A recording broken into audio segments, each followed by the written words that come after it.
Hi friends, welcome to not వైద్యం. ఈరోజు మనం చాలా మంది కూడా నాకు కాల్స్ అయితే అడుగుతున్నటువంటి సమస్య, ఫీలింగ్స్ కోరికలు అన్ని అధికంగానే ఉంటున్నా కూడా భార్య దగ్గరికి వెళ్ళేసరికి అంగం అనేది గట్టిపడడం లేదు, లేదా త్వరగా వీర్యం పడిపోతుంది. దీనికి కారణం ఏంటి, ఇలాంటి సమస్యలు ఎందుకు వస్తున్నాయి, దీని గురించి బయటపడడం ఎలా అని చాలా మంది కూడా నన్ను అడుగుతూ ఉంటారు.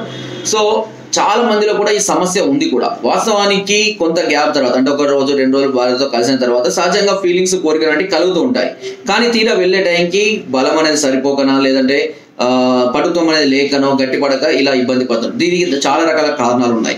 సో ఆ కారణాలు ఏంటి, వాటి నుంచి మనం ఎలా బయటపడాలన్నది ఇప్పుడు మనం తెలుసుకుందాం. ముఖ్యంగా చాలా మందికి ఫీలింగ్స్ అంటే ఖాళీ టైంలో వచ్చిన, ఎమోషనల్ గా ఫీల్ అయినా కూడా వర్క్ టెన్షన్ వల్ల కానివ్వండి, లేదా ఈ మరే ఇతర కారణాల వల్ల కానివ్వండి, ఆలోచనలు అధికంగా ఉన్న వాళ్ళు తీరా టైంకి వెళ్ళేసరికి ఏమవుతుందంటే, కోరికలు ఉన్నప్పటికీ కూడా వీళ్ళ మైండ్ లో తిరిగినటువంటి ఈ టెన్షన్స్ వల్ల, మైండ్ ఎక్కువగా స్ట్రెస్ అవ్వడం వల్ల, అంటే స్ట్రెస్ కి గురవ్వడం వల్ల ఈ వీర్యం అనేది అంగం అనేది గట్టిపడడం అనేది తగ్గిపోతూ ఉంటుంది. ఇది సహజంగా చాలా మందిలో జరిగేటువంటి ప్రాబ్లం.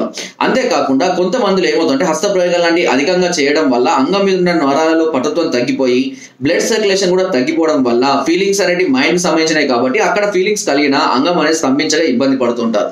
సో కొంతమందికి ఎలా ఉంటుంది అంటే, ఫర్ ఎగ్జాంపుల్ నీళ్ళ చిత్రాలు అధికంగా చూసే వాళ్ళకు స్టార్టింగ్ లో చూసినప్పుడు ఏమవుతుందనంటే ఆ ఫీలింగ్స్ కానీ లేదంటే ఎరెక్షన్స్ కానీ అధికంగా ఉంటాయి. వాటిని రెగ్యులర్ గా చూస్తున్నారు. అప్పుడు ఏమవుతుంది, వాళ్ళకు మైండ్ కి ఇవన్నీ తెలిసిపోతాయి. ఏంటి ఇదంతా, దీని తర్వాత ఇంతే, దీని తర్వాత ఇదే, దీని ఇంతే కదా అన్న ఫీలింగ్ మైండ్ కి అర్థమైపోయి మీరు అవి చూసినా కూడా ఎరెక్ట్ కానటువంటి పరిస్థితికి వెళ్ళిపోతుంది.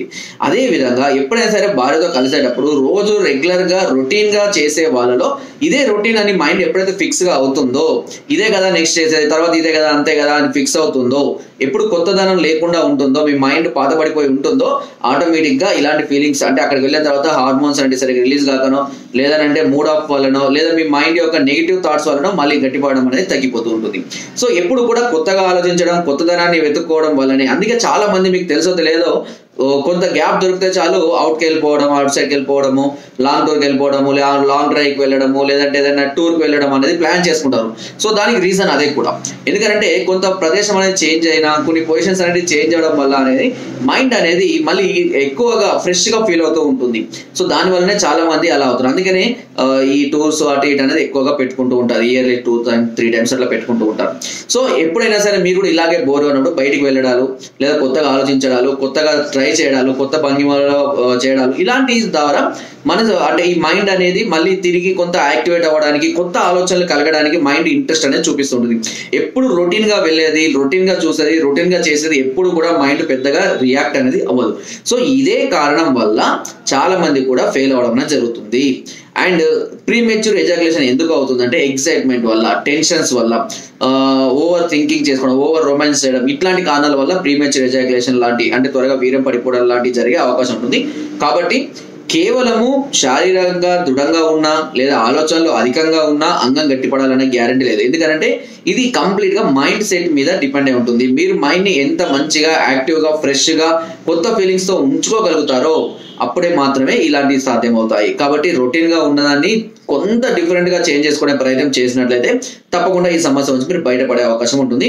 లేదా ఇంకా సహజంగా హస్తప్రయోగం వల్ల కానివ్వండి, మరే ఇతర కారణాల వల్ల కానివ్వండి, లేదా షుగర్ లాంటిది యాడ్ అవ్వడం వల్ల, బీపీ తోటి బాధపడే వాళ్ళలో కూడా ఈ సమస్యలు ఉంటాయి. దీనికి కొంత ట్రీట్మెంట్ అవసరం ఉంటుంది. దాని గురించి ఆ సమస్యతో బాధపడే వాళ్ళు కనుక ఉన్నట్లయితే నన్ను ఒకసారి సంప్రదించండి. దాని ట్రీట్మెంట్ ఎలా ఉంటుందో కూడా చెప్తాను. ఓకే, సో ఫ్రెండ్స్, ఇది వీడియో. నా వీడియో కనుక మీకు నచ్చినట్లయితే లైక్ చేయండి, షేర్ చేయండి అండ్ సబ్స్క్రైబ్ చేయడం మాత్రం అసలు మర్చిపోవద్దు. అండ్ మీకు ఎలాంటి సమస్యలు ఉన్నా, ఎలాంటి ప్రాబ్లమ్స్ తో మీరు బాధపడుతున్నా వెంటనే మమ్మల్ని సంప్రదించవచ్చు. దీని కొరకు కింద స్క్రోల్ నెంబర్స్ కి ఫోన్ ద్వారా, వాట్సాప్ ద్వారా, లేదా కింద డిస్క్రిప్షన్ మా అడ్రస్ కూడా నేరుగా వచ్చి మమ్మల్ని సంప్రదించి మీ అన్ని రకాల సమస్యలకు సలహాలని, సూచనలు, మెడిసిన్స్ కూడా పొందవచ్చు. మీరు రాలేని పరిస్థితుల్లో ఉంటే కొరియర్ ద్వారా కూడా మెడిసిన్ తెప్పించుకునే అవకాశం నాట్ వైద్యం ఛానల్ మీకు అందిస్తుంది. అండ్ కింద డిస్క్రిప్షన్ లో మన గ్రూప్ లింక్ ఉంటుంది. లింక్ ద్వారా జాయిన్ అవ్వండి. మరెన్నో అద్భుతమైన చిట్కాలు అందులో ఎప్పటికప్పుడు నేను పొందుపరుస్తూనే ఉంటాను. Thank you.